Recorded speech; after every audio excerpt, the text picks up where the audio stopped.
No, quello della CFP.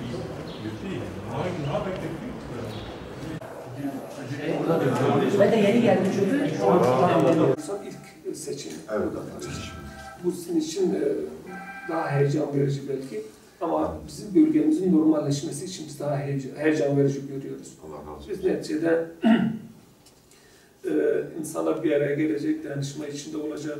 Dünün Türkiye'si siyasallaşmaya kapalı bir Türkiye'ydi. Ama bugün Türkiye'si nispeten, dünün Türkiye'sine nispeten insanların taleplerini, siyasi taleplerini örgütlü olarak ifade edebilecekleri bir kıvama geldi. Ve böyle bir kıvam içinde de insanların yasal zeminde siyaset üretmeleri, taleplerini ifade etmeleri, idareye talip olmaları kadar normal bir şey yok. Ve biz bu diğer ilçeleri de geziyoruz. Esnafla dolaşıyoruz. Övünmek gibi olmasın, belki Cumhuriyet tarihinde şu anda Hudapar'ın yaptığı çalışmaları geçmişte belki hiçbir siyasi partinin yapmadığı bir çalışma temposuyla şu anda biz çalışıyoruz. Malumunuz partimiz yeni kurulduğu için özellikle maddi imkanlarımız sıfır denecek kadar azdı. Yer alamıyoruz zaten. Yani biz bu imkanlarımızı daha çok kendi üyelerimizle birlikte aidatlar şeklinde biz temin etmeye çalışıyoruz. Onun için de biz bunun telafisi için fazla mesai harcamak zorundayız. evet. Mesai harcamak zorundayız.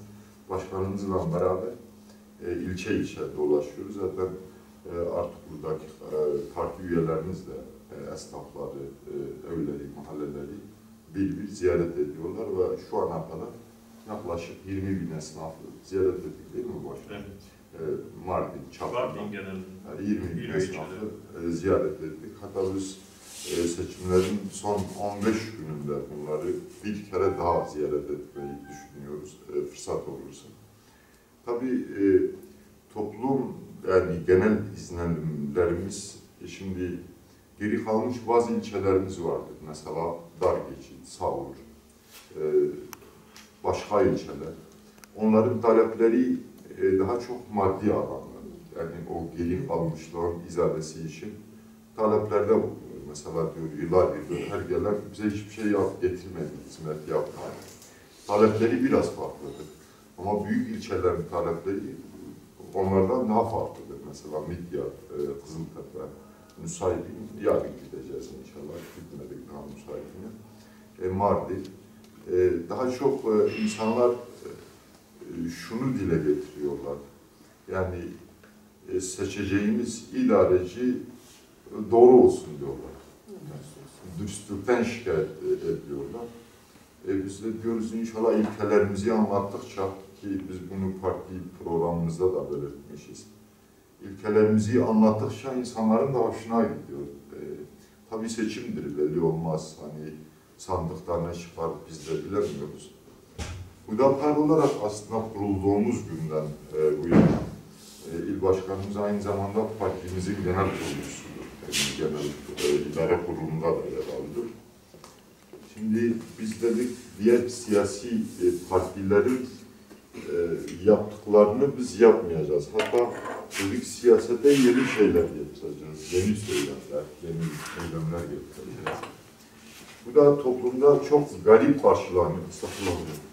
Çok garip karşılanıyor ve sanki hayal, masal dinlenmiş gibi bizi dinliyorlar. Çok gariplerine gidiyor. Tabii maddi sıkıntılardan ziyade manevi sıkıntılardan şikayetler oluyor. Mesela Mardin esnafını ziyaret ettiğimiz zaman, eski Mardin'de özellikle, esnafların ortak şikayeti kendim de bilmiyordum. 2 yılda 32 tane diskotek ve bar açılmış Mardin'de. İşte biz falan partiye verdik, biz bunun böyle olacağını bilmiyorduk. Ahlaki çöküntüden, ahlaki yozlaşmadan, Mardin merkezde gelen şikayetler o yöndedir.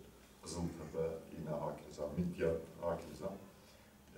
Biraz ahlaki yozlaşmadan esnaflarımız, insanlarımız şikayet ediyor. Tabii değişik talepleri olanlarla karşılaşıyoruz. Bize yönelik değişik talepleri olanlarla karşılaşıyoruz zaman zaman. Biz de bunları not alıyoruz yanımıza, il başkanlığımızla. genel idare kurulu üyelerimizle paylaşıyoruz. Ve sorunları gezdikçe daha fazla vakıf oluyoruz, tespit ediyoruz. Çözüm noktasında da inşallah yeni projeler üretiyoruz, üretmeye devam edeceğiz.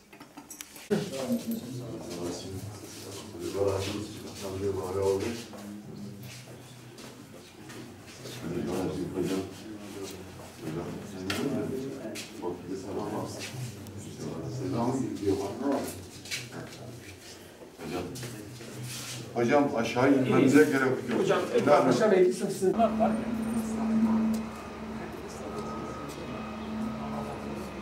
Hocam daha çok beraber konuşuyoruz.